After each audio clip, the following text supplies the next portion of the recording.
Hondu ni cứ tí nâng trang go muốn đô nu mong ngỏ. I ran away from home many times. Each time I left, I did not think about the coming of the night. My only plan was always to find the tallest tree I could away from the village and climb it. I thought I could stay there forever, somewhere between the earth and the sky. I would sit on the tree's high limbs and scan the jagged rise of the mountains that surrounded my village, look at the gentle curve of the valleys, and search for the place where my father was buried. All I knew was what my older brothers had told me. Father is on a mountain that is in the shape of an uneven rectangle, rising out of the treetops. Up on the tree, I repeated the words I had gathered from friends and relatives, words I had heard my brothers say to their children, words of appeal, of love, of courage, words that traveled everywhere to come to the same place. Do not be afraid, everything will be all right. I will not let anything hurt you. As the sun descended, the jungle foliage grew thicker and closer. I made out moving shapes. What had been clouds in the sky, puffs of white that had shielded the tops of the highest mountain peaks, now floated down and hovered over the ground in fog. I curled my legs up on the tree limb and felt the cool dampness of the mountain air settle into the smooth bark, felt the cold travel through the thin cotton of my pants. My shirt was little armor against the evening wind. I recall the stories the village elders told of torched souls wandering the night in lines of fire seeking reparations from the living. From the safety of the storyteller's mat, it had been fun pretending that the fireflies hovering in the nearby brush were the tortured souls alight with anger. In the dark of my tree limb, I could not trust that the blinks of light I saw belonged to fireflies. My courage wavered, and I started thinking about how perhaps I had acted childishly. Running away was not the answer. It was no one's fault that I wanted a father I could not locate in the world. Each time I ran away, I walked back home along the same path I had taken away from it. I went over the long list of things my mother did for all of us each day. I started thinking about all my older brothers and sisters. Nia tended a huge field so that he could share his harvest with his mother and his little brothers. Ju had become a teacher so that he could share his government salary with everyone in the family. Sai got up before dawn each day and crawled into bed at first dusk each night so that he could rise early again in the morning and be the first to attend to the communal work of the village. Ali worked hard at raising healthy chickens, ducks, pigs, and cows so that the family could have meat at each New Year's feast.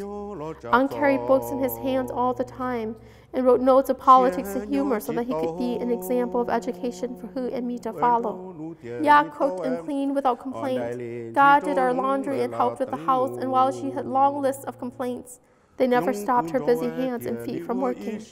They all did so much. What did I do? B was too sensitive.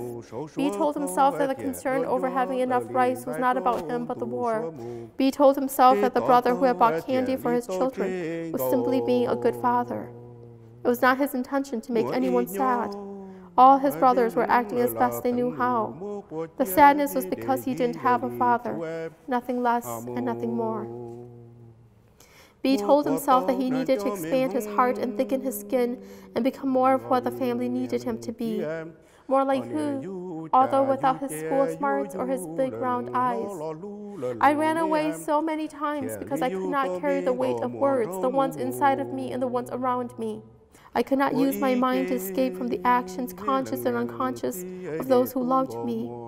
There were words I yearned to hear, and there was no one to say them. Each time I left, I found myself stumbling back home, embarrassed by my childishness and lack of competence. My mother never asked why I ran away or where I had been. Upon my return, I said and she agreed. I had gone to play by myself because I was a loner, and I had strayed too far and it had taken me much longer to get home than was good for me. My little feet could not beat the descent of a great sun. Of course, I was young and I forgot, even after the other times she had admonished me and told me to remember. My mother accepted this, always only too happy that I found my way home again. She moved close to me, surrounded me with the scent of menthol oil and dry herbs. A woman of strong, steady public words, my mother did not offer many private endearments. But when I returned home, I made out the beating of her frantic heart. The only person who knew that my late return was not an innocent mistake was Hu. I saw it in his eyes, a blend of hopelessness, disappointment, regret, and love. Who would lie very straight in the bamboo platform bed he shared with me. He pulled the rough blanket up to our necks. Who folded his arms to pillow his head. He stared up at the thatch roof ceiling. His head did not turn. His eyes did not close. He took deep breaths. His bony chest rose high. Slowly, as sleep was coming to me, one of his hands unfolded from the other, and he reached out quietly to hold my smaller, meatier hand in his own. He gave a tiny squeeze. In the force of those thin fingers, I felt I was not alone. I understood that we inhabited the sadness together. I realized that if I had not returned, who would truly be alone?